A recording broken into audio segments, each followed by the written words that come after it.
Hi అండి, ఎలా ఉన్నారు? Welcome to my channel. ఈరోజు మనము చింతాకు పప్పును చేసుకుందాము. చిన్నప్పుడు అమ్మ చేసిన ఈ పప్పు రుచి మర్చిపోలేము కదా. పుల్ల పుల్లగా, కారకారంగా ఇప్పుడు అమ్మ చేతి రుచి వచ్చేలాగా చేసుకుందాము. ఇంకెందుకు ఆలస్యం? ఈ గ్లాస్తో కందిపప్పు తీసుకున్నాను. ఈ కందిపప్పుని బాగా వాష్ చేసేసి నానబెట్టుకోండి ఒక 10 నిమిషాలు. నేను చెప్పినాను కదా, ఎందుకంటే గ్యాస్ ఫామ్ అవ్వదు, ముందు నానబెట్టుకుంటాను. నానబెట్టుకున్నాను. దీంట్లో మనకు సరిపోయేంత కారం వేసుకుందాము. ఒక 10 చింతాకు పప్పు కదా, కొంచెం పుల్లగా ఉంటుంది కాబట్టి పచ్చిమిరపకాయలు ఎక్కువ పడతాయి. ఒక 10 పచ్చిమిరపకాయలు వేసేస్తా ఉన్నాను.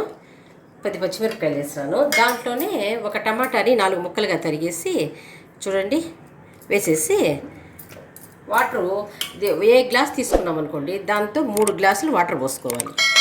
చూడండి, ఈ కప్పు తీసుకున్నాను కాబట్టి 1 2 3 తీసుకొని దీన్ని కుక్కర్ని స్టవ్ మీద పెట్టి ఒక 3 విజిల్ వచ్చేంతవరకు పెట్టుకుంటాము. 3 విజిల్ వచ్చేంతవరకు కుక్కర్లు స్టవ్ మీద పెట్టుకుంటాము. తర్వాత విజిల్ వచ్చిన తర్వాత చూపెడతాను. స్టవ్ మీద కుక్కర్ పెట్టుకున్నాం కదా, ఈ చింతాకుని మనం ఏం చేయాలంటే బాగా క్లీన్ చేసుకోవాలి. ఈ క్లీన్ చేసుకునేది ఎట్లా అంటే ఇట్లా అనేసి బాగా ఇట్లా నలిపేయాలన్నమాట. నలిపేసినప్పుడు ఏమవుతుంది, ముదురు ఉండేది పైకి వచ్చేస్తుంది. నేను అన్ని క్లీన్ చేసేస్తున్నాను ఆల్రెడీ. ముదురు కాడలు ఉంటాయి చూడండి, ఇట్లాంటి కొమ్మలు, అలాంటివి పెట్టుకోకూడదు. అవి కొంచెం చూడు ఇలాంటివి, అది గట్టిగా ఉంటుంది. వాటిని తీసేసి వాళ్ళు లేతగా ఉండే కాడల్ని మాత్రం పెట్టుకోవచ్చు. దీన్ని క్లీన్ చేసుకోవాలి ఇప్పుడు మనము. నేను 100 గ్రాములు తీసుకున్నాను. 1 కప్పు కందిపప్పుకి 100 గ్రాములు. దీన్ని ఎట్లా క్లీన్ చేసుకోవాలంటే చూడండి, ఒక గిన్నెలో వాటర్ తీసుకున్నాను కదా, దీంట్లో ఈ చింతాకుని వేసేసి బాగా కడిగేసేయాలి. ఆకుని ఎత్తాలంటే కొంచెం కష్టం కదా. అప్పుడేం చేయాలంటే ఇట్లా బాగా కడుక్కునేసి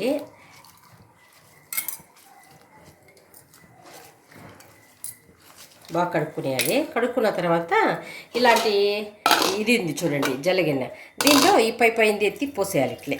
ఇట్లా చూడండి, ఇట్లా వేసేసామనుకోండి, ఏదన్నా డస్ట్ అంతా ఉంటే క్లీన్ పడిపోతుంది. ప్లస్ పైన ఆకు ఈజీ కదా ఎత్తేది, మనము ఇట్లా ఎత్తి వడగట్టుకునేసేయాలి అంతే. చూడండి, ఈ పైన బాగా నీట్గా వస్తుంది. అట్లా 2 సార్లు చేసుకున్నాం అనుకోండి, క్లీన్ చేసుకునేసినట్టే.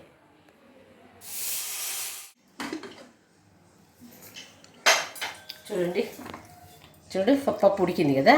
ఇప్పుడు దీంట్లో మనం ఏం చేయాలంటే క్లీన్ చేసి పెట్టుకుని ఈ చింతాకు వేసేద్దాం.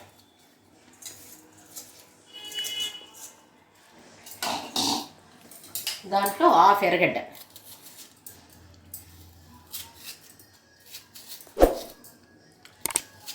చూడండి, కొద్దిగా పసుపు,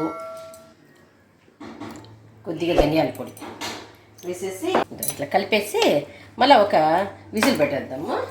కుక్కర్ మూత పెట్టేసి 1 విజిల్ పెడతాం, సరిపోతుంది. అప్పటికి ఆకు ఉడికిపోతుంది. స్టీమ్ పోయింది, ఓపెన్ చేసి చూడండి ఉడికిపోయింది కదా. దీన్ని మ్యాష్ చేసుకుంటాము. దీన్ని ఇలాంటి గిన్నెలో చేసుకున్నాం అనుకోండి, ఇలాంటి గిన్నెలో ఈజీగా మెదిగిపోతుంది. ఆ పచ్చిమిరపకాయలు అంతా చేసి చూపెడతాను. ఇలా బాగా మ్యాష్ చేసుకునేస్తాము. మొత్తము కడాయి పెట్టినాను. కడాయిలో ఆయిల్ వేస్తూ ఉన్నాను. వేడెక్కినాక చూడండి, పోపు గింజలు, ఇది ఆవాలు జీలకర్ర మాత్రమే అన్నమాట. 1 స్పూన్ ఆవాలు, 1 స్పూన్ జీలకర్ర, ఇది వేసుకుంటాము. చూడండి, చిట్టుపట్లాడింది కదా. ఇప్పుడు ఆనియన్స్ సన్నగా ఇట్లా పొడవుగా వేసుకుందాము. దాంట్లోనే కరివేపాకు కొద్దిగా, చూడండి, 1 ఎండుమిరపకాయని తుంచినాను, ఇట్లా వేసుకున్నాము. దీన్ని తెల్లగడ్డలు క్రష్ చేసి పెట్టుకున్నాను, 4-5 పాయలు, దాన్ని వేసేస్తాను. వేపుకుందాము.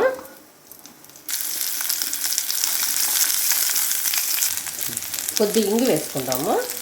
ఇంగు వేస్తే ఫ్లేవర్ బాగుంటుంది అనమాట. 1/4 స్పూన్ వేసుకుంటాను. ఇది కొంచెం బ్రౌన్ కలర్ వచ్చేంతవరకు వేపుకుంటాను. చూడండి, బాగా వేగిపోయింది కదా ఆనియన్స్. దీంట్లో ఇట్లా వేసుకున్నాం అనుకోండి, తిరగమాతలు ఎక్కువ ఆనియన్స్, ఈ పప్పుకు టేస్ట్ బాగుంటుంది అనమాట. చింతాకు పప్పుని దీంట్లో పోసేస్తాను.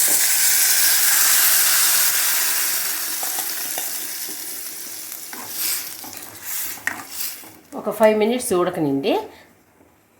ఈ టైంలో కొద్దిగా సాల్ట్ వేసుకుందాము. చూడండి, కొద్దిగా సాల్ట్ వేస్తాను. టేస్ట్ చూద్దాము. సరిపోయింది, సరిపోయింది. ఒకవేళ మీకు కారం తక్కువైంది అనుకోండి, ఇప్పుడు పచ్చిమిరపకాయలే కదా వేసినాము, కొద్దిగా మిరప్పొడి కూడా వేసుకోవచ్చు. కారం, ఎర్రకారం కూడా కొద్దిగా వేసుకొని టేస్ట్ చూడొచ్చు. నాకు సరిపోయింది కారము, అందుకని నేను కరెక్ట్గా అదే పచ్చిమిరపకాయలతోనే చేస్తాను, బాగుంటుంది. దీంట్లో ఒక ఇది వంకాయ ఉంది చూడండి, వంకాయ కూడా వేసుకోవచ్చు ఉడకబెట్టేటప్పుడు, అది వేరే ఫ్లేవర్ వస్తుంది. ఇది ఒట్టి చింతాకు పప్పే కాబట్టి ఒట్టి చింతాకే వేస్తాం అనమాట, బాగుంటుంది. చూడండి, ఒక 5 మినిట్స్ అట్లే ఉడకనిద్దాము. చూడండి, పప్పు 5 మినిట్స్ ఉడికిపోయింది బాగా. ఈ చింతాకు ఎప్పుడు దొరకదు కదా, సీజన్లో ఉంటుంది. ఆ సీజన్లో కంపల్సరీ మీరు ఇలా ట్రై చేసి చూడండి.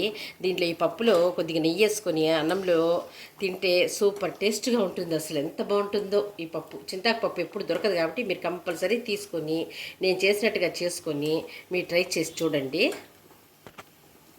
బౌల్లోకి ట్రాన్స్ఫర్ చేసేద్దాము. చూడండి, ఎంత సులభంగా ఎంతో రుచిగా మన చింతాకు పప్పు రెడీ అయిపోయింది కదా. మీరు కూడా ఒకసారి ట్రై చేసి చూడండి. మీ ఇంట్లో వాళ్ళు ఈ వంటకి ఫ్యాన్స్ అయిపోతారు. ఈ వీడియో కనుక మీకు నచ్చినట్లయితే లైక్ చేయండి, షేర్ చేయండి, సబ్స్క్రైబ్ చేసుకోండి.